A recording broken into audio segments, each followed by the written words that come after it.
आज का प्रेरक प्रसंग कहानी का शीर्षक है नेत्रहीन संत। एक बार एक राजा अपने सहचरों के साथ शिकार खेलने जंगल में गया था। वहाँ शिकार के चक्कर में एक दूसरे से बिछड़ गए और एक दूसरे को खोजते हुए राजा एक नेत्रहीन संत की कुटिया में पहुंचकर अपने बिछड़े हुए साथियों के बारे में पूछा।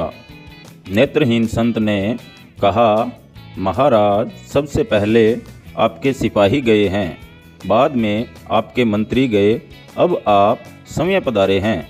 इसी रास्ते से आप आगे जाएं तो मुलाकात हो जाएगी।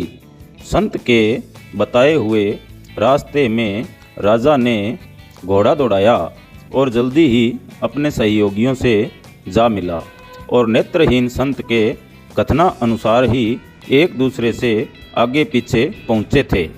यह बात राजा के दिमाग में घर कर गई कि नेत्रहीन संत को कैसे पता चला कि कौन किस ओहदे वाला जा रहा है। लौटते समय राजा अपने अनुचरों को साथ लेकर संत की कुटिया में पहुंचकर संत से प्रश्न किया कि आप नेत्रविहीन होते हुए कैसे जान गए कि कौन जा रहा है, कौन आ रहा है। राजा की बात सुनकर नेत्रहीन संत ने कहा, महाराज, आदमी की हैसियत का ज्ञान नेत्रों से नहीं, उसकी बातचीत से होती है। सबसे पहले जब आपके सिपाही मेरे पास से गुजरे तब उन्होंने मुझसे पूछा कि ए अंधे, इधर से किसी को जाते हुए की आहट सुनाई दी क्या? तो मैं समझ गया कि यह संस्कार विहीन व्यक्ति छोटी पदवी वाले सिपाही ही होंगे।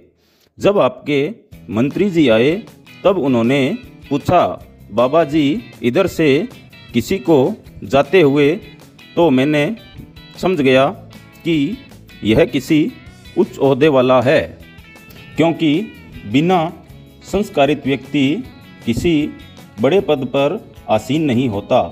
इसलिए मैंने आपसे कहा कि सिपाहियों के पीछे मंत्री जी गए हैं। जब आप समय आए तो आपने कहा, सूरदास जी महाराज, आपको इधर से निकल कर जाने वालों की आहट तो नहीं मिली, तो मैं समझ गया कि आप राजा ही हो सकते हैं, क्योंकि आपकी वाणी में आदर सूचक शब्दों का समावेश था और दूसरे का आदर वही कर सकता है जिसे दूसरों से आदर प्राप्त होता है, क्योंकि जिसे कभी कोई चीज़ नहीं मिलती तो वह उस वस्तु के गुणों को कैसे जान सकता है। दूसरी बात, यह संसार एक वृक्ष स्वरूप है। जैसे वृक्ष में डालियाँ तो बहुत होती है, पर जिस डाली में ज़्यादा फल लगते हैं वही झुकती है। इसी अनुभव के आधार पर मैं नेत्रहीन होते हुए भी सिपाहियों, मंत्री और आपके पद का पता बताया। अगर गलती हुई हो तो महाराज क्षमा करें। राजा संत के अनुभव से प्रसन्न होकर संत की जीवनवर्ती का प्रबंध राजकोष से करने का मंत्री जी को आदेशित कर वापस राजमहल आया। इससे शिक्षा यह मिलती है कि आजकल हमारे परिवार संस्कार विहीन होता जा रहे हैं।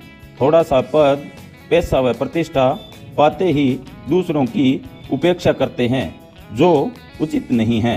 मधुर भाषा बोलने से किसी प्रकार का आर्थिक नुकसान नहीं होता है, अतः मीठा बोलने में कंजूसी नहीं करनी चाहिए। सदैव प्रसन्न रहिए। जो पर्याप्त है, जिसका मन मस्त है उसके पास समस्त है। जय हिंद, जय भारत।